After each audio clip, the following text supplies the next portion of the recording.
Morning. We'll go ahead and call this meeting of the Patron Services Committee to order at 9:06. And our first agenda item is to approve the agenda. To have a motion? I move. I second. Okay, that was Nick that moved and Lori that seconded, correct? Yes. Excellent, thank you. And then hopefully everybody's had a chance to read through the minutes from the last meeting. So we need to approve those minutes from the June 14th meeting. To have a motion? I motion to approve the meeting minutes. I think it's June 15th. That's what it says.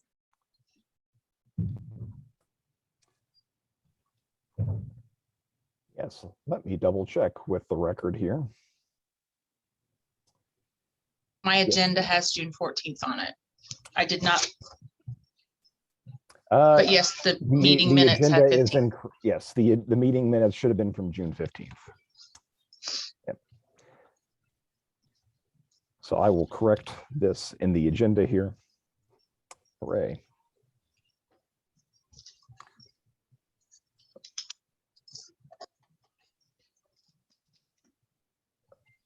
I'll still motion to approve the minutes from our Patron Services Committee meeting from June 15th of 2021.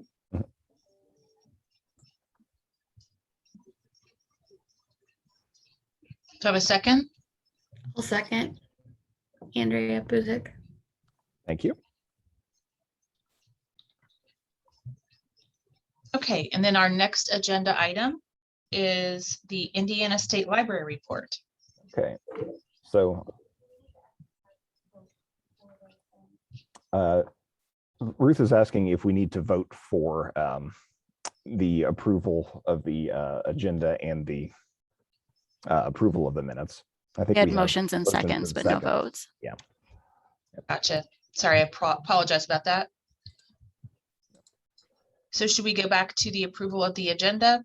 I think that they can be done together since unless there is any objection to that from anyone. Okay, so need a vote for in favor or opposed to the agenda and the minutes. All in favor? Say aye. Aye. Aye. Aye. Aye. Any opposed? Okay, motion carries. Cool, thank you. Thank you, Ruth. All right. So a few things on my docket here to report on, both past, present, and future. For server upgrades, over the Labor Day weekend there, specifically on Labor Day, we did upgrade one of our app servers. So hopefully in your libraries, you have noticed a little bit better performance from Evergreen. I won't say that it's, it's not lightning fast quite yet, but for a lot of things, a lot of basic tasks, including anything related to SIP servers, self-checks and that sort of thing, should be seeing a little bit better performance here. So thanks to Lynn and our tech guy, Jeremy, for sacrificing their Labor Day to put that in place for us and make that happen. Did want to give folks a heads up that our upgrade to the new version of Evergreen, well, new to us, Evergreen version 3.7, that is going to occur on over Thanksgiving and Black Friday. So that will be Thursday, November 25th and Friday, November 26th. And there will be some training on the upcoming new features aimed at both circulation staff and catalogers coming up in October here. Ordinarily, I would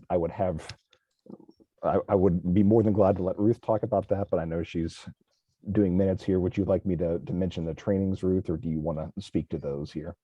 They're going to be happening.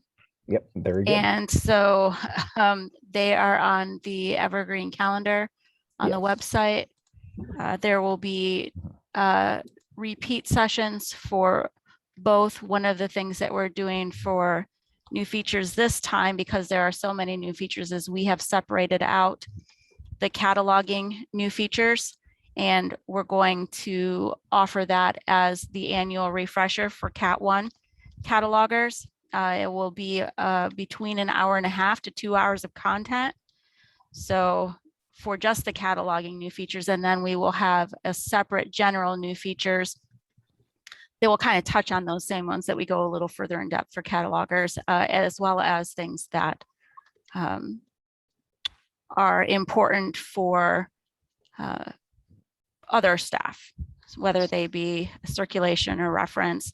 And then also for patrons, there are some things that are going to be changing a little bit for patrons, hopefully in a positive way. We'll have a fresher OPAC experience for them. So, and let me actually go back here. The other thing that doesn't really, it kind of affects patron services a little bit, but it's good to know, as a lot of you are managers, is that the advanced cataloging course, while it is on the calendar still to occur in October as a live training, is actually going to be changing to an asynchronous training starting in October, so that your Cat 1 catalogers or people who are aspiring to attain a Cat 1 status can do that on their own time.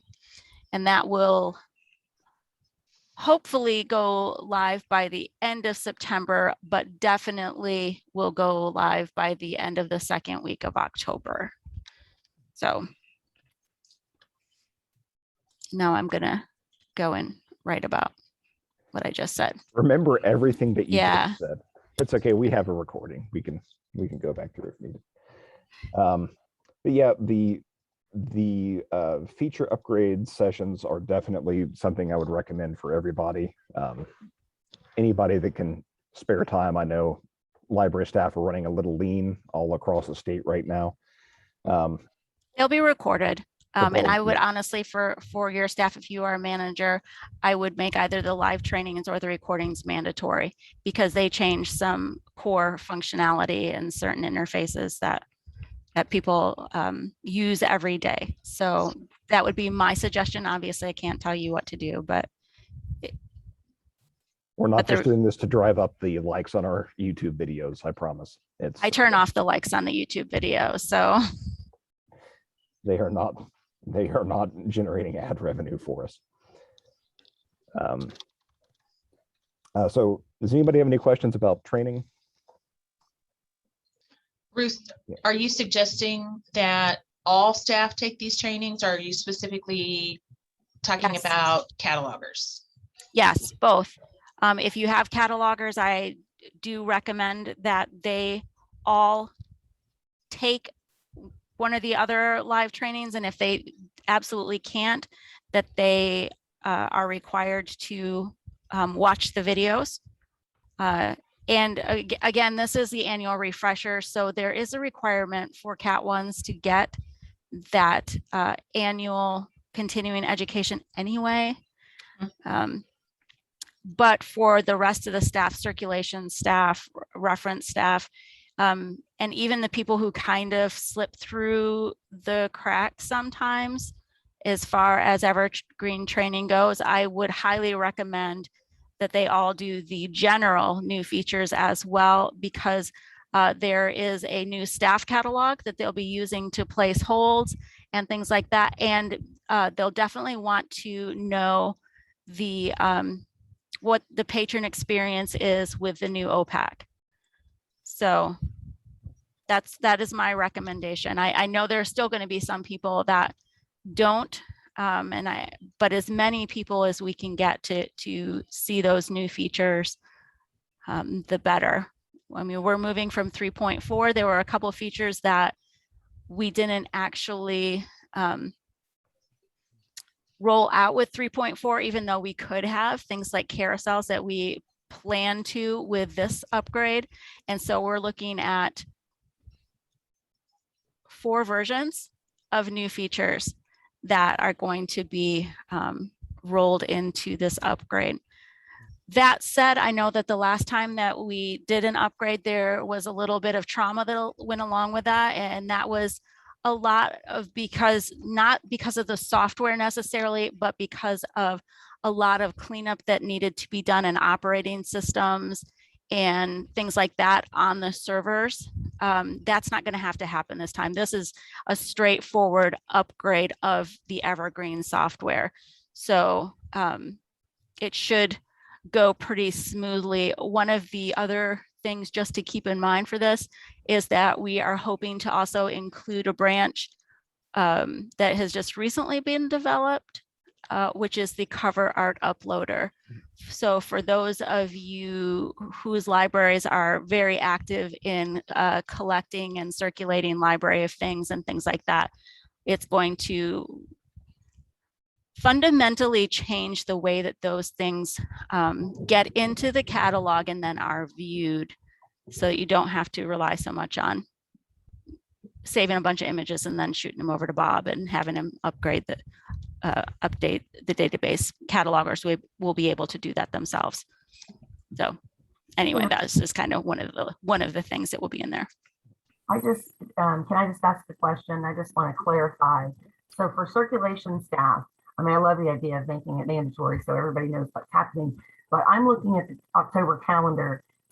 What is that I'm not sure which course you're saying that we should. Just the new features. Sorry, The- I believe those are I think those might actually be in November. In November. Okay. Yeah. Okay. So, Yeah. oh, I see it. Okay. That's what I wondered. I just wanted to make sure that I got the right thing. So it looks to me like it's on November the 10th. And the 12th. Yep. That's correct. Thank you. And keep in mind too, that there are obviously going to be people who can't make either one of those, and the recordings will be available for them. So I'm not saying make sure that it's just impossible to do that. To say, hey, schedule, make sure that there's somebody that works the circulation desk all the time. But this one time we're not going to let them. So how do you cover that shift? Well, you don't. Let them watch the recording whenever they get the opportunity. Sure. Thanks. And something I wanted to briefly mention while we're talking about upgrades is because I'm learning a lot about how our vendors operate during our downtime here, especially Overdrive and Hoopla. I was in contact with them a couple weeks in advance of our Labor Day upgrade to see if we could make Overdrive and Hoopla available to patrons while Evergreen servers are offline for maintenance, and the answers are fairly mixed. With Overdrive, it was very complicated, and the reason is because they have when you set up your Overdrive account, you can specify whether you want what they call clean card numbers, or I'm not sure what the opposite of clean card numbers are. I was calling them dirty card numbers because that's funny to me. But near as I can tell with the clean card numbers, the advantage of that is if you have a patron who gets a new library card, say, and they log into Overdrive, all of their holds and checkouts are still going to be there because they're tied to the patron's Evergreen database ID rather than their library card number, which is great until Evergreen is offline. And then Overdrive has no way to be able to reference who this patron is to be able to pull their stuff up. So as a result, the vast majority of our EIDC libraries are using clean card numbers. And so very few libraries, I think maybe 10 or so of our 129 or 100 EIDC libraries are able to use Overdrive while we're offline. And I don't think there's any real workaround around that other than just when we contact Overdrive, they can put a banner on there that says, hey, we're going to be down for maintenance over these 2 days. so patrons can get their books and load up and, be prepared for that. For Hoopla, it's a much easier experience. We can just contact them and they can put things into a bypass mode real easily. The one caveat for Hoopla is, again, because they have no way to authenticate, they don't have a way to prevent patrons who, say, have expired accounts or have over $10 in fines from being able to access Hoopla. They can't block those patrons when they would ordinarily be able to. And so those patrons will have access to Hoopla during a downtime when they ordinarily wouldn't be able to. And as a result, Hoopla requires libraries to sign a waiver, essentially, that says, Midwest Tape Hoopla is not responsible for any charges incurred if you choose to offer Hoopla during a downtime. And I think that's probably, not that anybody asked my opinion, but I think that's probably a fine thing. I mainly want to let you guys know, because this was all very arcane and opaque to me when I first started digging into it. And if you ever get questions from, your constituent member libraries, or it comes up, it's good to know that there are things that you can do to offer these services while we're offline. But especially with Hoopla, you do have to sign a form in order to make that happen. So that was a lot of words. Does that all make sense? Cool. All right. We've talked a little bit about the upcoming feature updates for Evergreen and upcoming trainings in October. In addition to that, all of the sessions that would have been available at the annual conference have now been broken up and scheduled. We're looking at doing 2 a month, starting in, I believe, The first one will be September the 30th, and that will be Anita Brown will be presenting a session on conjoined items. Yep. And how they're being used in Kendallville. And then from then on, there will be 2 of those sessions will occur each month between now and February-ish, usually on Tuesdays and Thursdays. Yeah, we took a break off for for November to get the new features in. So that is coming down the pipeline. Those are also on the calendar. So those can be registered for through Zoom. But if there is a silver lining to the conference being canceled, it's that we can now offer these sessions so more people can attend more sessions instead of having to pick and choose which they go to. So that's kind of a cool thing. I did want to let y'all know that the executive committee voted to reappropriate some funds so that we can offer Gale legal forms in Chilton for another year. We were originally going to have to drop one of those services, and it's likely that in 2022 we will drop one of those, but at least for the next year we will have access to Gale legal forms and Chilton. So if anyone has any strong input on which one their patrons like more, feel free to keep that in mind here when renewal season comes around. Based on pure statistics, Gale legal forms is doing a lot better than Chilton. Robert says, awesome, I wasn't able to go to the conference anyway. Yay! Like I said, silver linings. I'm for it. Are all of those conference sessions, they're not going to be online, or they can be recorded so people could, if they can't attend that specific time? they are. Absolutely. And it generally takes, I'm thinking that I'm going to do very little editing on them so that they will likely be up the next day or the 2 days following whenever they've been presented. So Cool. Speaking of Overdrive, I did want to give everyone a heads up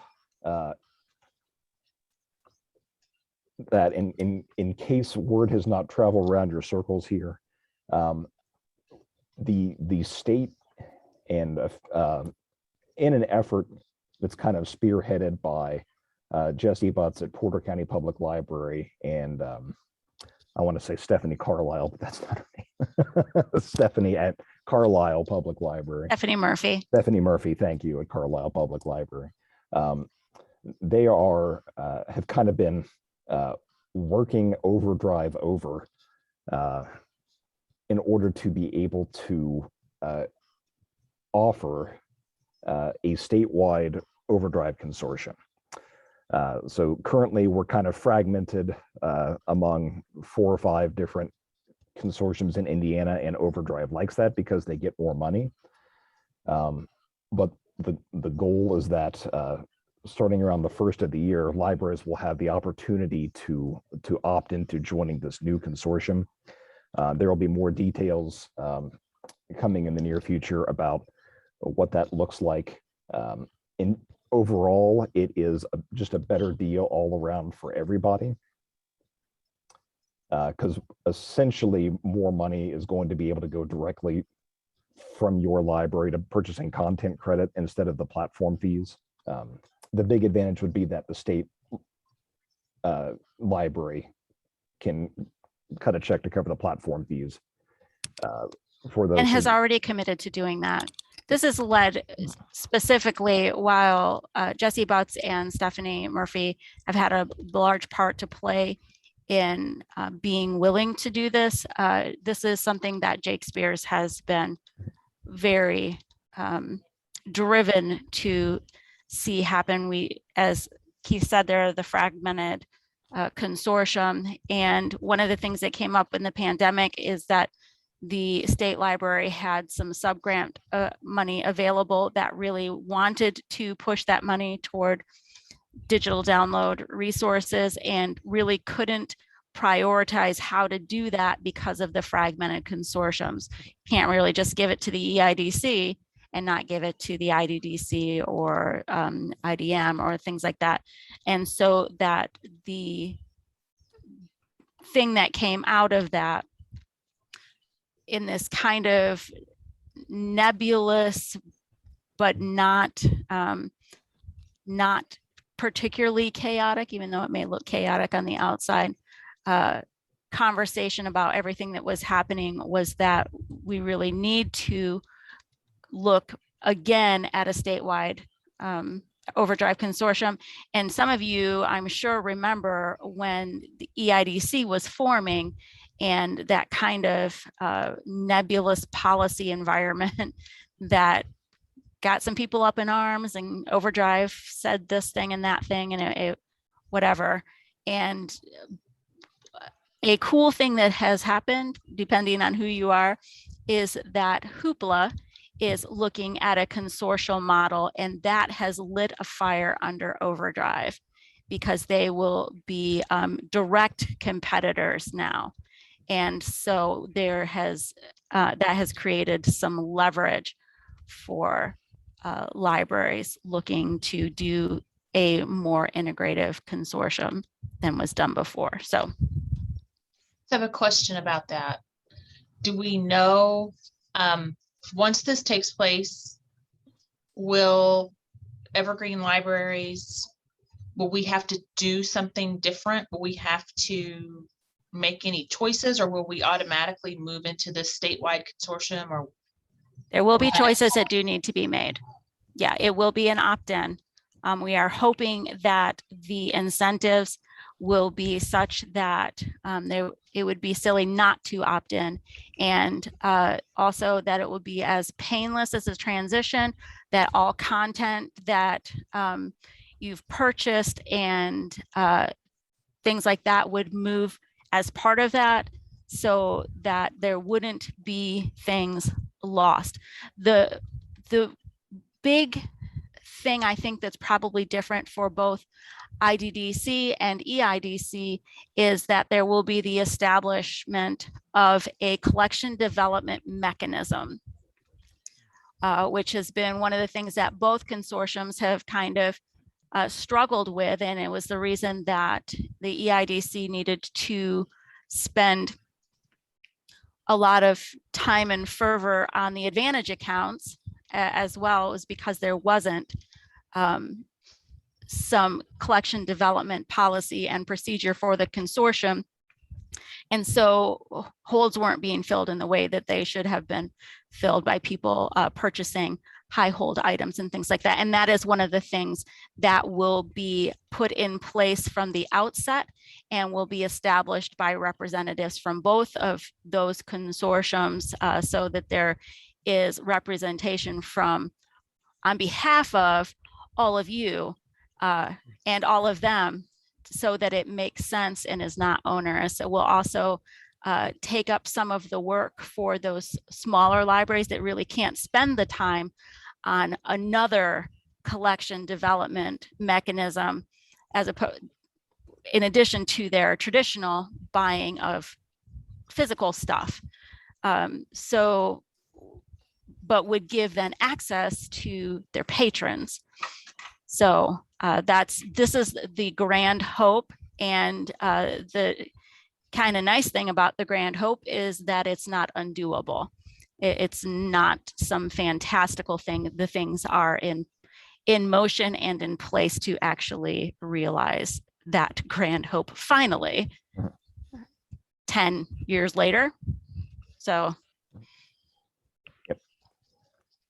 From the patron side, patrons should notice very little change. We have confirmed from Overdrive that they will be able to keep all of their current holds and items checked out when this transition happens. I think the most disruption they will have is that they will have to log out and then log back in once the transition occurs. But that is a small price to pay. There's a lot of good stuff to leverage that if we went into everything about this, this meeting would be, another hour long here. The date has not been established yet, Nick. The hope is that it will be sometime after the first of the year. Correct. It'll definitely be after the first of the year, but closer to this transition and not like out 20 years from now. Yeah. Correct. Yeah. Okay. So there's a lot going on there. So feel free to ask any questions if you got them here.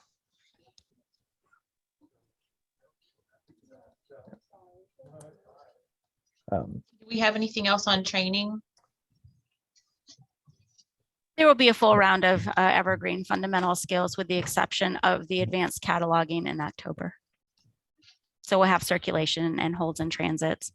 I will tell you, if you have people who are planning to take those courses, I would not actually put too much of an emphasis on them doing it in October, because all of those trainings are going to be upgraded in January with the new features. So if you have somebody that's starting and you really want them, there are the videos on YouTube that you can kind of use those. I'm not saying don't do it. I'm still going to teach them. And if people show up, that's great.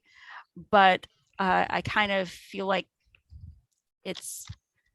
they'll be learning and then adding stuff to it right away after that. So it's kind of a transitional month, but they'll be available. So. And the last thing that I have that I wanted to talk about here is Lynn and I have been looking at the official Evergreen self-check site here. I know we've talked a little bit about Julie and a couple other libraries have some wish list items there, and we want to kind of get an idea for just exactly how many libraries and which libraries are using our self-check module. So we'll be reaching out here in the near future to get an idea of who all uses it, and then we can kind of group together our wish lists. This is kind of going to be a development project, so it's not. I don't want to say it. We really, in a perfect world, we would be able to take all this feedback and then be able to implement all these changes at once here, and then make as many good improvements to that interface as possible. I know that it hasn't really gotten a lot of love in previous years here. So I like self-checkouts. They kind of how I got my feet wet in the Evergreen community, so I'm excited about it here. But once we have the feedback there and we can look at those changes, that'll be something we can bring to the committee and make sure that that's cool with you guys, and then we can pass it on to the executive committee and we can get that squared away here. And that is, I believe, all I have. Yeah, we're gonna start for the self-checks. Can y'all hear me? Yes. I'm driving down the road.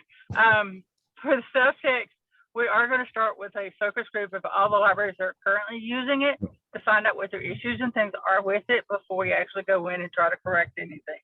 Because as someone who's never used the self-check module, I don't know what the issues y'all are seeing. So we're gonna start with those that are actively using it.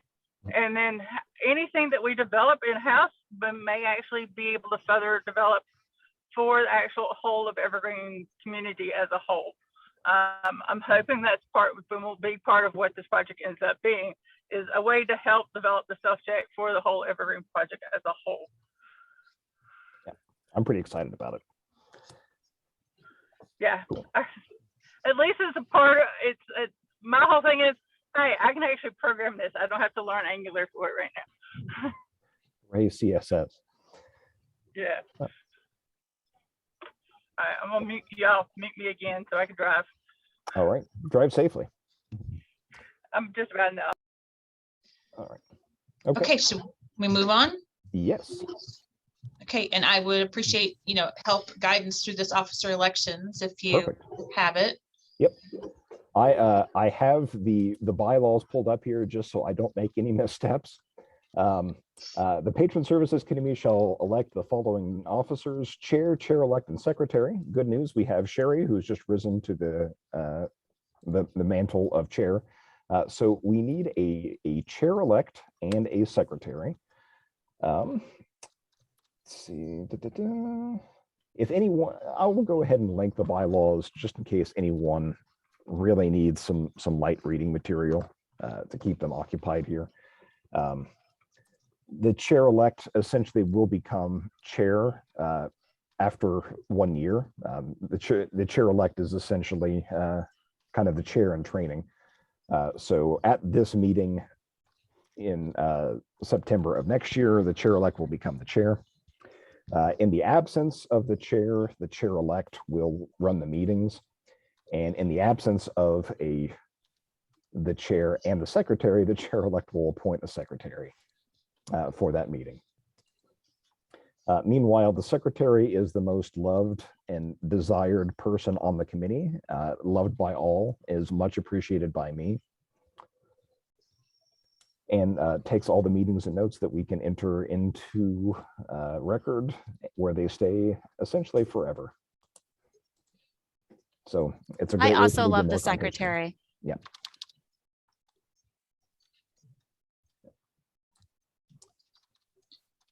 So I guess, Whatever they- Go ahead.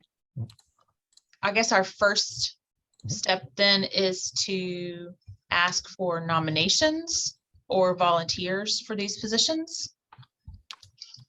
Yeah, that sounds fine. I don't think there is any mechanism. It's that- generally to ask for, as you say, self-nominations or Yep. volunteers, which is the same thing.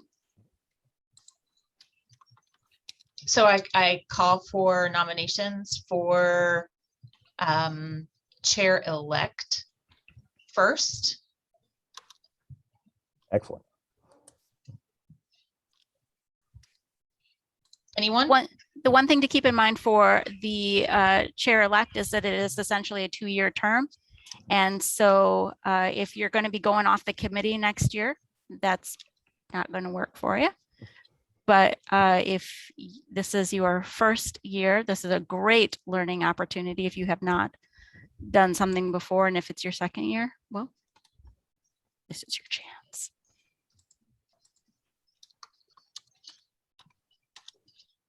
I nominate myself to be chair-elect because I started last July, so I still have time.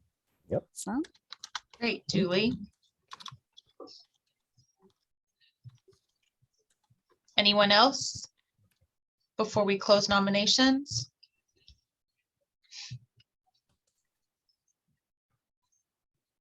Last call. Okay.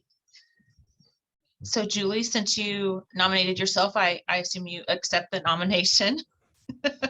Yep. Okay, and we'll move on then to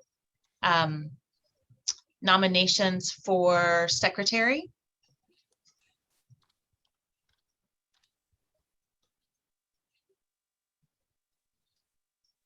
I would do it if I could, but they will not let me.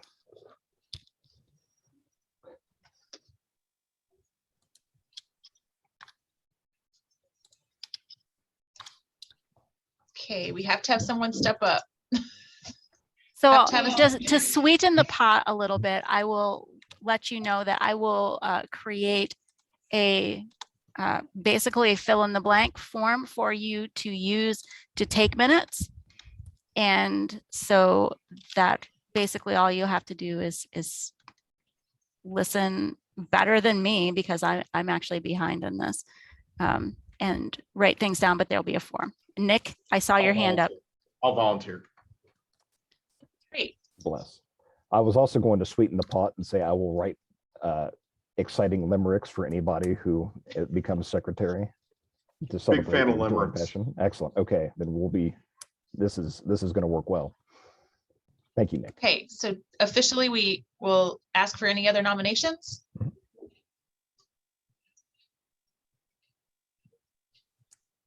Okay, Nick, I there again assume you accept that nomination. Yes, I do. So now I think we have to approve the slate of officers for the coming year. So our slate is, I guess I'm currently chair. Mhm. And Julie Bigler will be chair-elect. And Nick Phillips will be secretary. To have a motion to accept that slate of officers. I move that we accept the slate of officers as detailed by Sherry. And a second?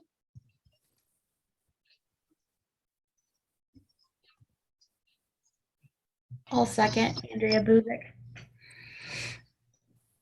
Okay, all in favor, say aye.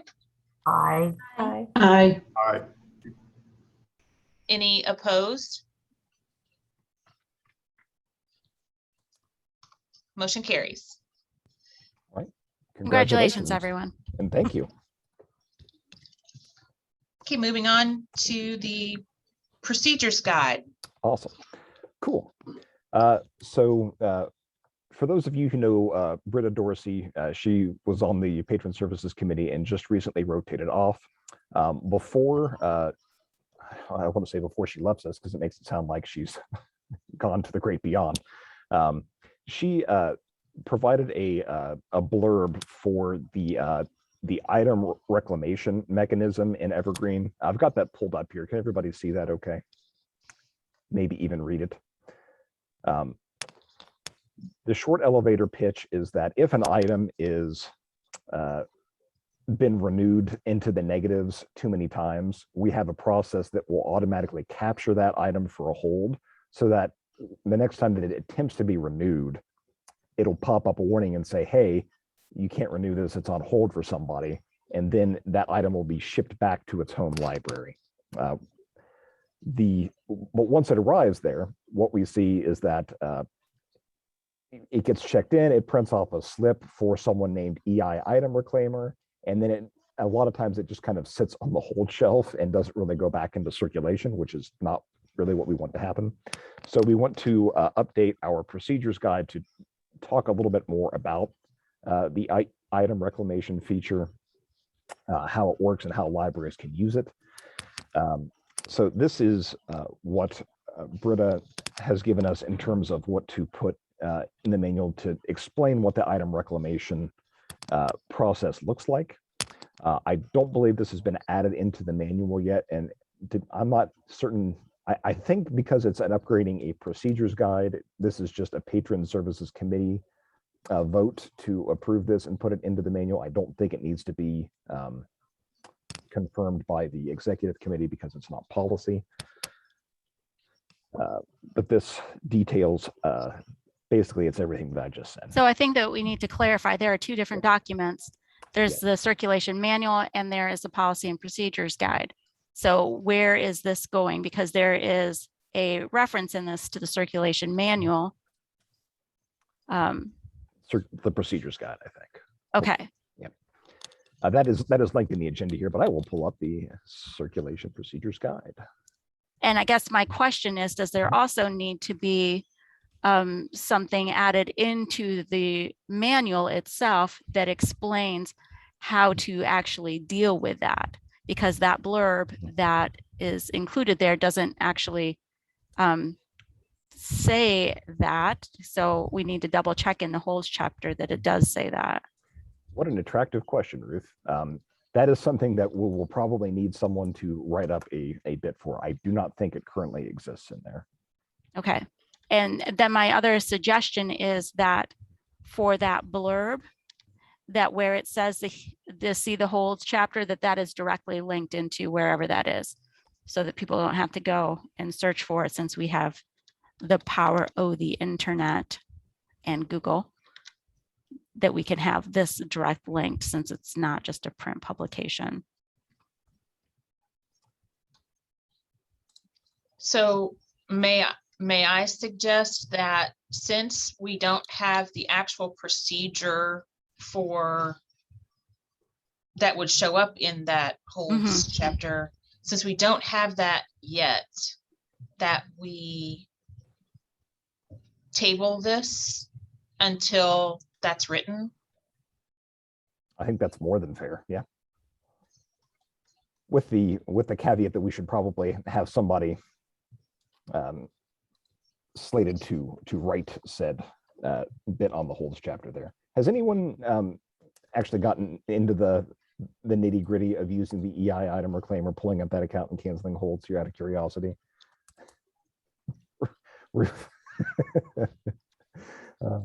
So yeah, I wouldn't say it's an arcane process. It's a bit unintuitive how it all works. It makes sense when you think of the item reclaimer as just a patron at your library requesting an item. But he happens to be a patron at all libraries requesting. And there is actually a section in here. In the circulation manual or the procedures guide? Yeah, yeah, I mean, okay. it is definitely not anything that is particularly verbose at all. Okay. And let me throw it over into chat. Yes, please. But it Okay. doesn't really need to be. It's a very simple process if people just know what to expect and then what to do. So there is, gotcha. Yeah. Okay, so that does link to the section there. Okay, so we can add that link. Directly where it says see the holds chapter. So Ruth, are you saying that that holds chapter, that information is there and it is correct, so that correct. we could go ahead and accept this blurb on item reclamation?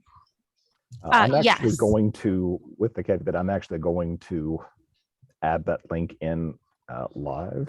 Yeah, and if we could have like consistent fonts, that would also be amazing. I just copied and pasted it I know. right as the Lord I know. gave it to me. What are the odds that I can use that across Windows? Cannot.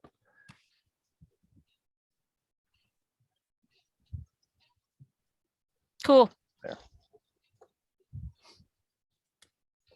Okay, so this blurb on item reclamation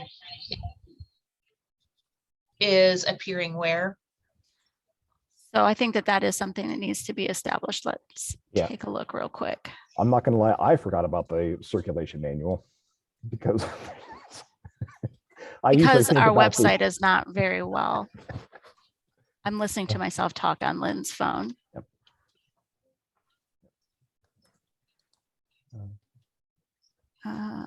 Circulation policy. There we go, procedures. See.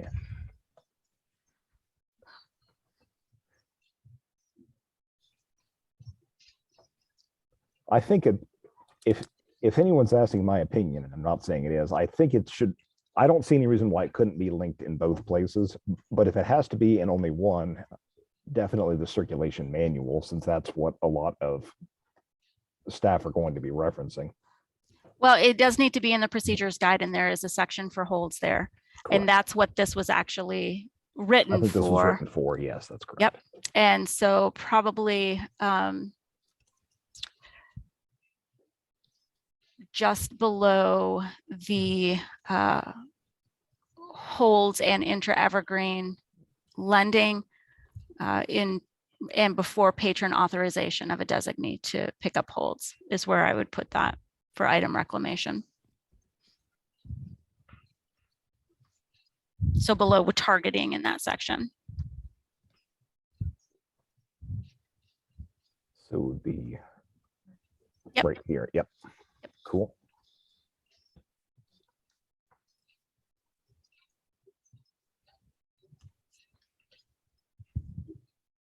That would be my suggestion, unless somebody else has something else that they would like to see. So Keith and Ruth, we do need this committee to motion and approve to put that in. Is that Mhm. correct? Yes. Okay. So we'll ask for a motion to insert this item reclamation explanation into the manual. I so move. Sorry, That for, was for Lori. clarification, we are inserting this into the procedures guide. Correct? Yes. Okay. Mhm. Okay. Lori, do you still make the motion? Yes, I still move that we insert that into the circulation procedures guide. Do And we I'll have a second that. I'll second it. Julie Bigler. Julie? Okay, thank you. Okay. All those in favor, please say aye. Aye. Aye. Aye. All those opposed? Motion carries. Okay.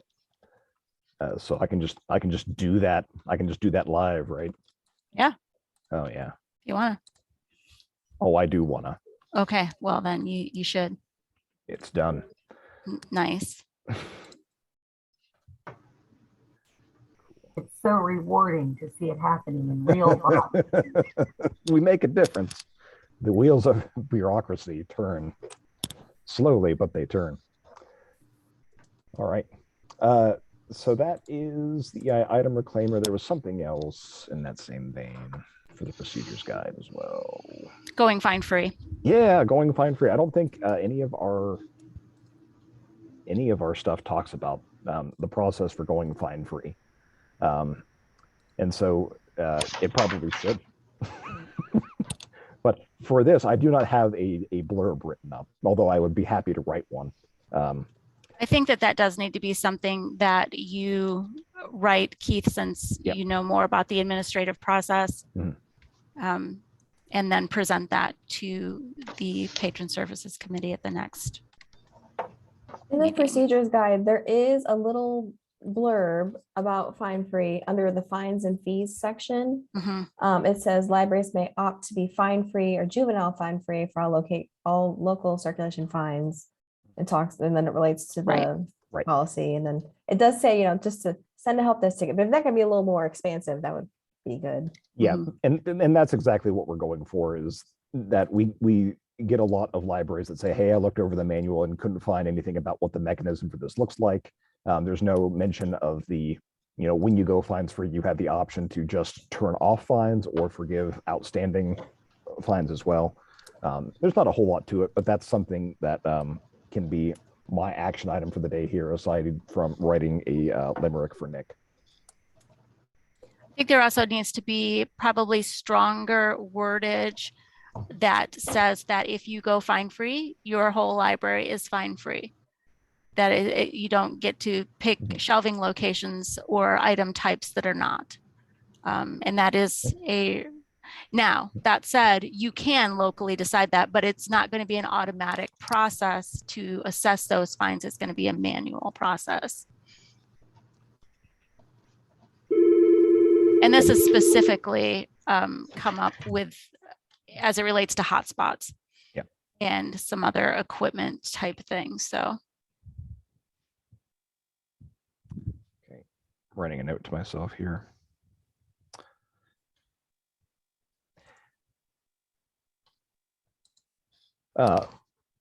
Since this so helpfully links to the policy here, one other question that I did want to bring up, and I'm not certain that this, I do not know what thought went into this when the fine-free bit was established, but there is wording in the circulation policy that prevents, sorry, it doesn't prevent, it provides that libraries can change their fine-free status one time per year. And I don't know why that limit that was was put in there. That was but- put in there because there are library boards that are willing to do this as a pilot program, and it gives them enough time to collect data. And then if they decide that it's not what they want to continue doing, that they can revert. Sure. So that's what that was in there to accommodate, was a library piloting this. Gotcha. I guess the question that I've had exactly one question from a library that wanted to go fine free for like a summer. Mhm. So they wanted to essentially demo fine free for 3 months, but not commit to it for an entire year. So, and I think that was actually that they were not necessarily demoing it. They were doing it for the summer as Right. part of their summer reading or something like that.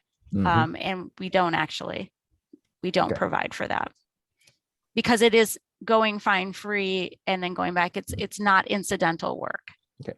So, But I wanted to throw that out there to the committee, if just to let them know that exists. And if anybody has any strong opinions on that, feel free to discuss.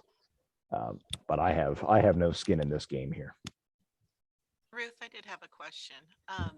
When it comes to, you said, like if you pick and choose certain things like hotspots Mhm. or maybe home goods or things like that, Sure. that you want to have fines on. When you say manually, does that mean at the circulation desk level? Yes. Or is that, okay.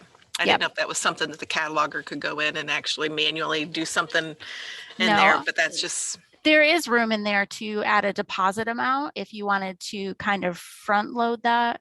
But then, I mean, that's up obviously to your library.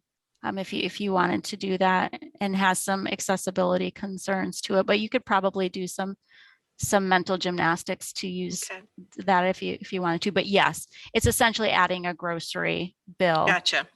So Okay. Correct. one thing that in our conversations, Keith actually brought up is that when he was working at Greensburg, got a daily report. I don't know if it was out of Reporter or not, about overdue hotspots, because that was what would be used to go back to the provider to turn off access to that. And if you are doing that, then that would be the opportunity to also go in and assess fines. Okay. I essentially just bookmarked the catalog page for the hotspots, and then you could just look at a glance and see what was overdue and manually assess fines that way.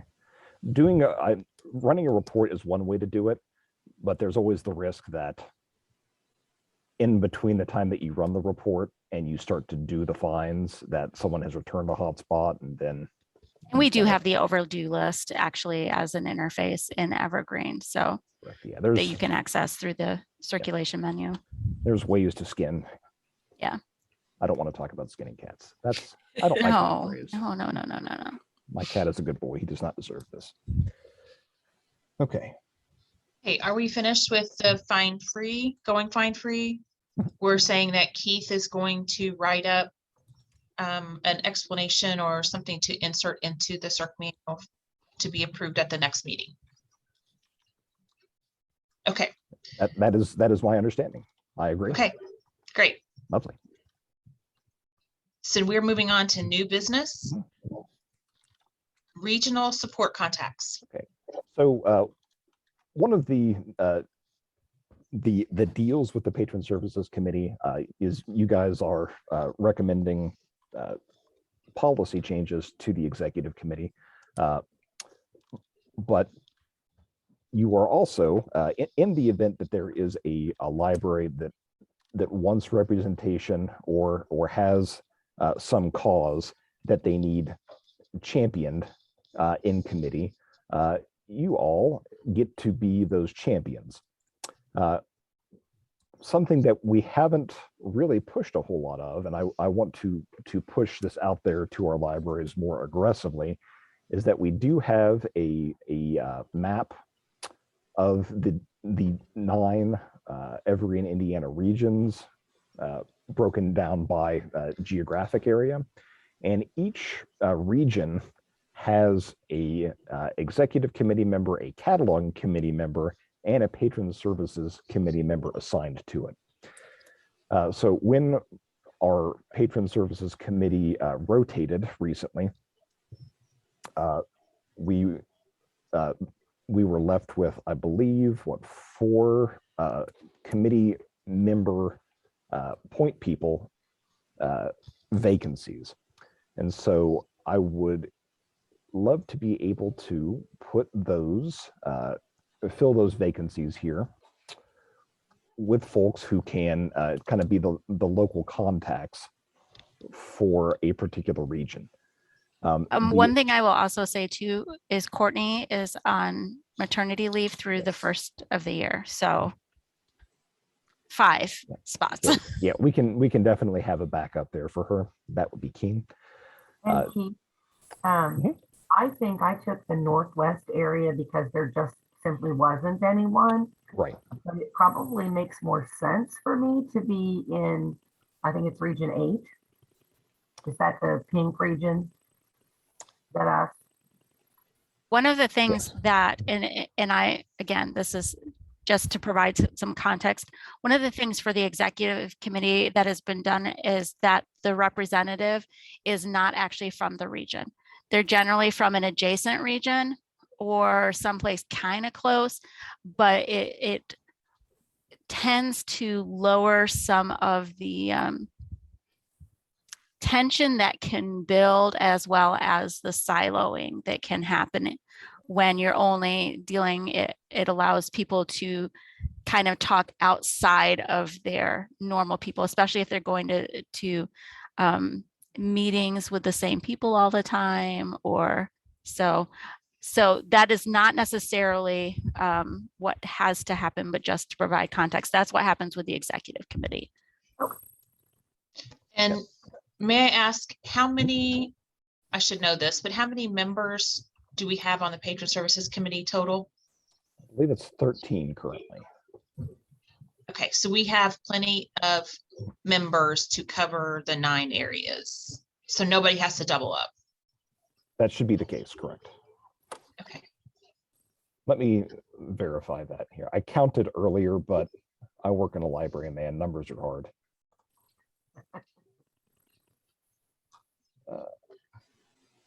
And this is just completely my opinion also. I'm currently the rep for, or the contact person for the area that I'm in, that I live in and work in. And I find it valuable because I am in contact with those libraries more often. So I get more feedback.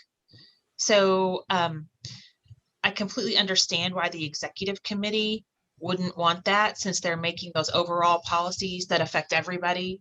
I would appreciate some feedback on that if other patron services committee members feel like that it is a conflict and would represent an area that they're not in. Or if you want to continue to be in an area that you do live and work in.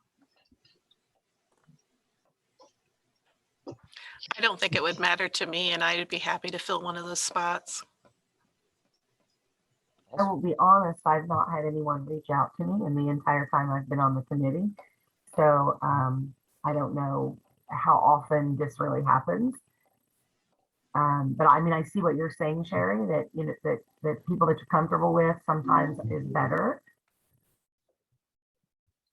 You know, they might be more willing to talk with you just because they know you from seeing you, pre-COVID world. They know you from seeing you at different, you know, regional meetings, that kind of thing. And to clarify what Ruth said, the not representing a region in which your library resides that's a what's the word? It is in no way, shape, or form codified into the bylaws. It or is not rules. policy at all. It's just been a simply practice. Yeah. And it's also worth noting that this point person, this is a very low key. As Lori said, that she hasn't had anybody in this time. It's sometimes there will be, but I can't really remember in any recent history when there was something that was so I'm going to say inflammatory, that even though I think that's maybe too strong of a word, that required so much interaction with committees that people were going to their patron services committee representative. And oftentimes libraries will approach me with issues, and that's super cool. I can address a lot of things, but I can't vote on these committees. So there may certainly be a case where someone comes to me and says, Keith, you know, I've got this issue, I need to do this. And I say, well, I can get it on the agenda, but you should talk with, you know, this person to bend their ear so they know to champion your cause. I'm happy to stay on, and I'll wherever makes sense is fine with me. I either way is okay. So you may leave me or you may move me. I don't mind. And then Darla, you said you would like to go Sure. on the list here. Do you have a region you would like to? North Central, number North 2. Central. Okay, lovely. Thank you. I don't think this requires a vote, but so if it doesn't, I'm just gonna do it. Yeah, no vote necessary for this. I'll hop on Region 5. Awesome. Thank you, Nick. Gosh, sorry. I hope I get the correct number of L's and P's in there. Excellent. Okay. Yeah. It's 1 L. You did just fine. It helps that your name is right in front of me there. Once I realized that I could just look at it and cheat. Right. Okay. Cool. Okay, that leaves us with East Central and South Central here. I can be put on for number 6. Lovely. Thank you, Caitlin.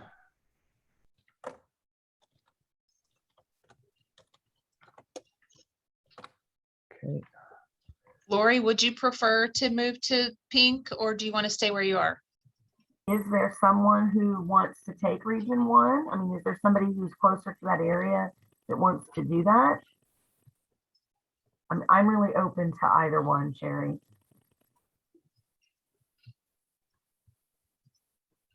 And if needed, I can keep both. Like I said, it's not being the secretary. Correct. I can do Region 1, Jennifer Whitcomb. Okay. Thank you, Jennifer. So Laura, are you cool if I move you to pink South Central here? Absolutely. Okay, we'll do that. And then we'll get Jennifer Whitcomb in for Northwest. And that takes care of our committee point people. Full disclosure, one of our cataloging committee members just stepped down from the committee. And so once we fill this position, I do plan to make this just a little bit more visible, probably pushed out in a update so folks know it exists. So once I push that out there, that might drive up contact a little bit. So I don't want to say this is a very low impact thing that most people don't know exists, and then immediately turn around and then blindside you by publishing it and opening a deluge of emails into your inbox. But I don't anticipate that will happen. So. And you are always welcome to reach out to the libraries in your region too. And if you want to introduce yourself, I mean, it really is whatever you decide you want to make of it. There is a second tab here on this spreadsheet. I guess I should also mention this is linked on the blog, which I know drives Ruth crazy whenever I call it that. It does, but that's okay. It's under communications, and then this committee regional support assignments and regional support map. This map links to the committee point people spreadsheet. And then down here, there is this assignments by library tab, which will show you essentially all of the regions, all of the libraries that are in that region, so that you don't have to pull out a magnifying glass and plat maps to figure out which library is in which region that you're representing there. Very helpful. Yep. So hopefully that is of some help. And that's all I got on Okay, regional support contacts. we had a second thing under new business, parts on transiting media.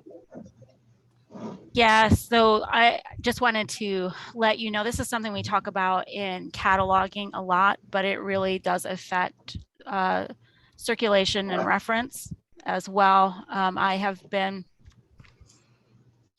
this again, this won't require a vote. I just wanted to let you know what's happening specifically with transiting media types, transiting AV media types.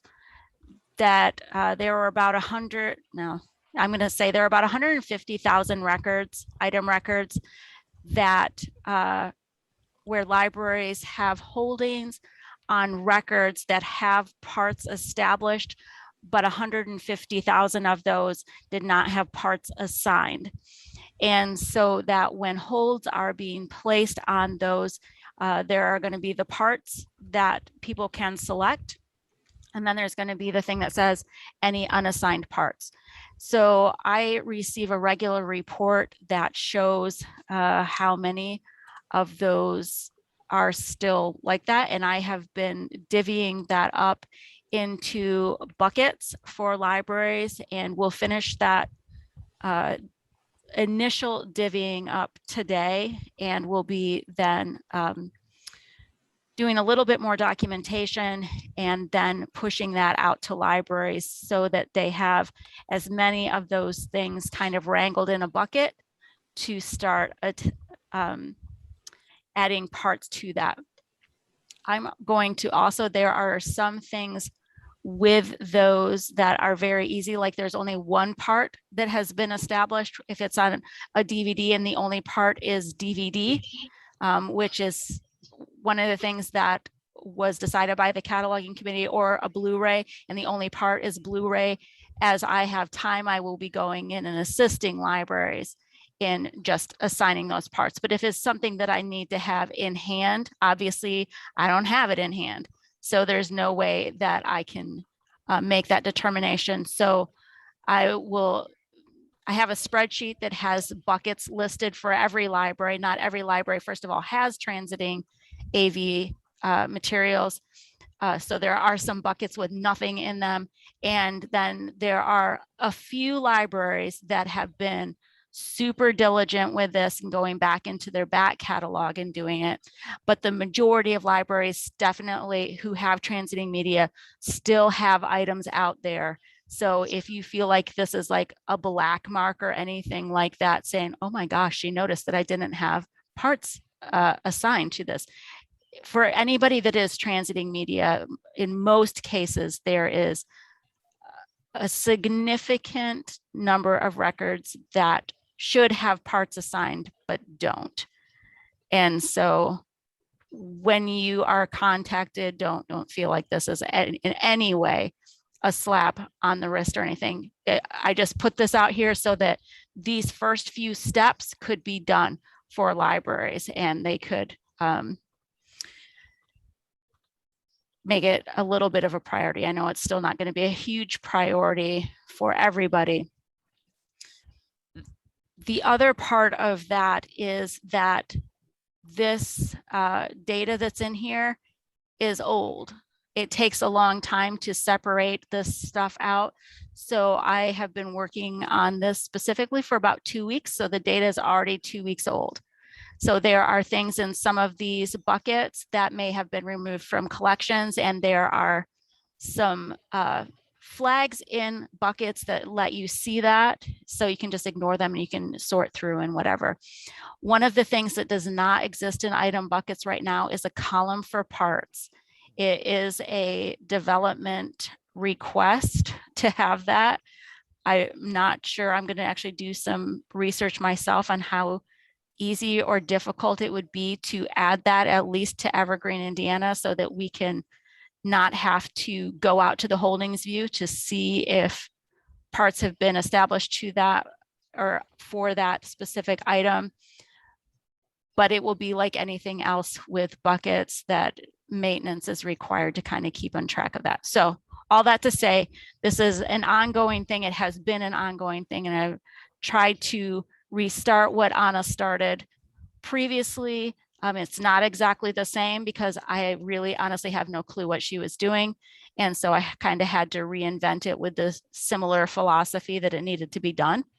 And this is what I have come up with. So there will be an email in the next few days that goes out to Evergreen, Indiana, that kind of details what I've been doing, and then I'll figure out the next layer of communication for that. So, but I wanted you guys to know that first. I know that patron services, not first, also, because patron services tends to be neglected in the parts conversation, but it fundamentally affects how holds are being placed for patrons. So Is the end goal to have some sort of parts listed on every single transiting media? if parts have Item. been established for it. Okay. Yeah. The goal is to make that any unassigned item radio bubble go away. Go away.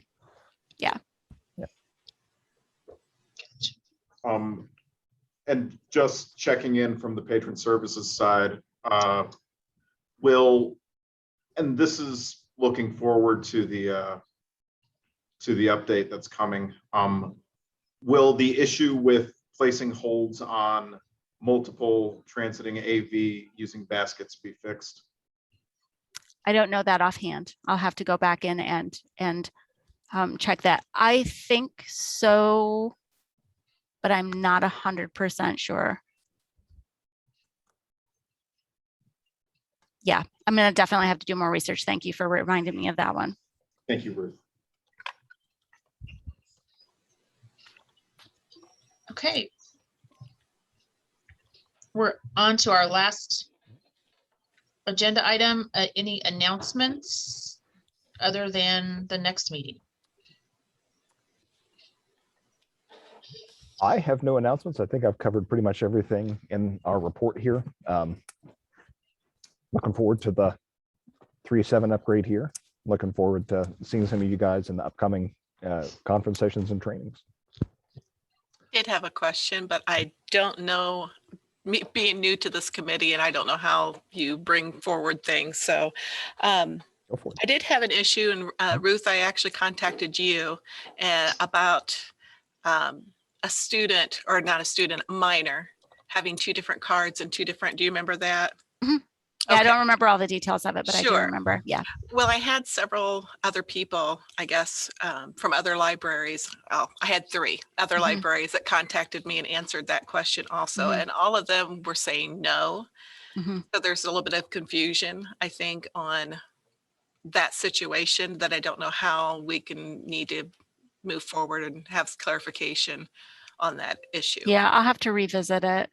Okay. Or forward it to Keith, unless you, without giving information about the patron, can you detail what was going on? Yeah, it was a minor who had 2 different cards in 2 different libraries, both Evergreen, but one was with because it was a divorced Mhm. parents, and they had joint custody and he was living between the two. So the question was, could he have two different library Yeah, and I think I cards? said yes, as long as it was annotated. Yes, And I'm going to actually stick by that. That's It fine. is a gray area. Mhm. For sure, but there are reasons because there are two basically responsible parties who are Mhm. separate from one another. And now if it was an adult, there would be other considerations, but because it is a Mhm. child who is being parented, co-parented separately Right. and has had this segmentation in their life, as long as it is annotated in both of those accounts as such, I think that it should. And one thing that I did not say to you, because it gets a little finicky in the details, is it would probably be advisable to set up a group that includes both of those cards in it so Yes. that you could see any fines that were on one card and the other, and so that that person was kept in good standing in a joint way. Right. And I did do So, that. And I totally agree with it. I mean, I yeah, personally think it's, in the child's best interest to right. be able to have access with whoever parent, he or she is with. So, but like I said, I just had like 3 other libraries comment that, and I said, Sure. well, I'm going with what you say. Yeah, and this is kind of one of those things that where it comes down to that case by case determination. We make exceptions for, I don't want to say a lot of things, but for a not incidental number of things, when it comes to teachers or students or residency, if you're in a college town and things like that. And this is one that seems to me to be a little bit more cut and dry than any of the other ones. So Yeah. I don't know. And I'll say, my feeling on it is always, if there is a gray area, I'm always going to side with the patron. With the patron, absolutely. And make it what's best for the patron. Yeah. I think I was one of those libraries that responded back to you, and Oh, it could have been. yeah, and I think our thing was we had just come through trying to figure out about teacher cards, and was pretty much determined that one card per person in Evergreen period is kind of what we got. I was happy to hear that Ruth had moved into that gray area with a different decision, because I think, again, letting the patron, especially with a child, letting Sure. that patron have the opportunity to use the library is what we should do. So I said no, but I really like the fact that Ruth said, yeah, let's do what's good for the kids. So. Yeah. The official wording in I can't remember if it's in the policy or I think it's in the procedures guide. Yeah, procedures guide. The wording is very squirrely written. For this reason. Yeah. In a way that suggests, if at all possible, limiting patrons to one account, one patron, one account is what we want to do, just because of the nature of a multi-library system, and having multiple patrons with having a patron with multiple different accounts creates issues. That said, there's always extenuating circumstances. Plaque cards are a reason that causes that.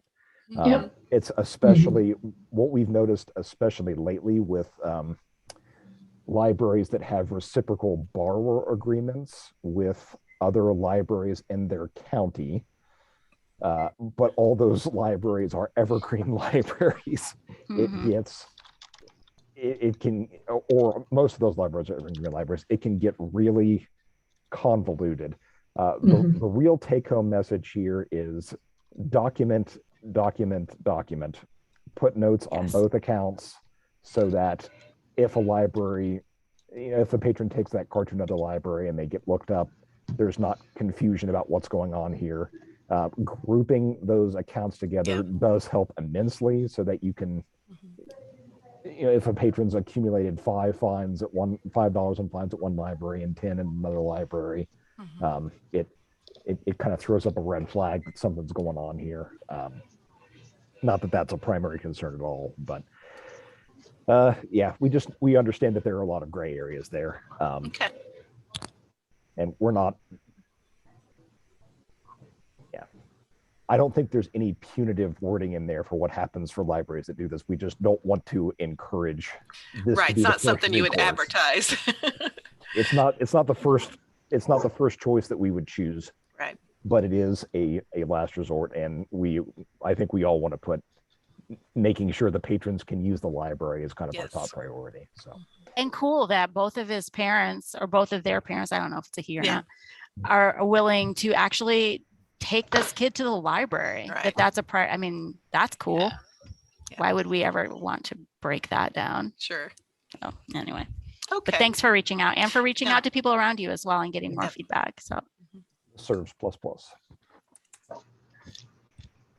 Okay, so moving on to the next meeting. I do have a question about that. Sure. Can we, as a committee, can we change the date of our meetings, or is it established as this set time and it stays that way? you can The change only- it. The only As a reason committee, I'm you can change it. that the mayor. next meeting falls during Christmas week, the week Yep. before Christmas. So that may Horrible cause an time. issue for people. Do you have a proposed date that would work better? I just propose moving it back a week to December Yeah. 14th. Mhm. I will check the bylaws to make sure that we are not in violation. But So I that am- will actually be the executive committee yes. meeting. Okay. But it doesn't necessarily have to be on a Tuesday. It could possibly be on that Wednesday, the 15th. Yeah, I'm open to almost any day that previous week. Anybody else weigh in on that? The week I agree. before? The week before is much better. Well, lots of people will be taking vacation time the week of Christmas. It'll be difficult. I'm happy to move it to Wednesday, the 15th. So for the record, the bylaws stipulation regarding meetings is that the Patron Services Committee meeting shall hold at least 2 meetings per year, with other meetings as needed, scheduled as needed. So we have met our official quota for the year. That said, true. it probably would be good to touch base after the upgrade to see how things are going. But if it is well within the committee's power to cancel the meeting or reschedule as they see fit. Well, I make a motion that we change the meeting date for December from the 21st to the 15th at the same time, so 10 a.m. And there is Like, there's a chat comment too. there's a Sorry chat about that. comment. Yep. Yep, with the meeting at the same time. Yeah. Oh, And please, Oh, nickel. Okay. I will not be there, but that's okay. You don't have to schedule it around me. I'm going to be in Jamaica. wow. I'm I not would coming like to back make for a the meeting. motion that we all join Darla There you go. That's in my Jamaica motion. for our I- next meeting. Yeah. Sounds good to me. I like that. We'll meet So on the beach. How about What if if- we move it to Thursday, the 16th? Keith is teaching a class that day. What if Okay. we move it another week back to December 6th to the 10th So sometime? can I make another suggestion? Sure. There will be a recap during the executive committee meeting on that Tuesday about the upgrade, and everybody is welcome to attend that. So my suggestion perhaps being to cancel for December, and if there are things that need to, and people can talk during the executive committee meeting as well, that we just do that. I am perfectly comfortable with that and would happily re-motion that we cancel the December meeting with the caveat that people can attend the executive committee meeting. I will second that. So All we in, have, we have Lori, and then who was the second? I'm sorry. Darla, sorry, Darla Lepley. Thank you. The executive committee meeting then is on the 14th. Yes, at 1. Correct. 1 p.m. Eastern, 12 Central. okay, we have a motion. Do we? Sorry. All those in favor of Lori's motion, say aye. Aye. Aye. Aye. Any opposed? Okay, motion carries. That we will cancel our Patron Services Committee meeting for December. And then if that happens, when is the one following? The next meeting would then be in March, And Mhm. it will be, March 15th, that's correct, 10 a.m., 9 a.m. Central. 9 a.m. So I will go ahead and add this into. Will I add this in here? I will add it in here as a. You don't have to do that. I'm adding it to the minutes. Okay. Okay, anything else that we need to take care of before we adjourn?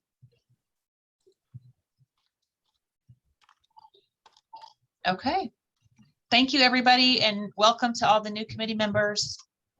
Thank We you. do need a motion and a second to adjourn. Thank you. Do you have a motion? I will motion to adjourn our meeting today. Is that Julie? Yes, Julie Bickler. I'll second. And that was, Lori. thank you, Lori. All those in favor? Aye. Aye. Aye. Any opposed? Motion carries. Meeting adjourned. Have a great day, everyone. Thank you. Thank you, everybody. Thank you.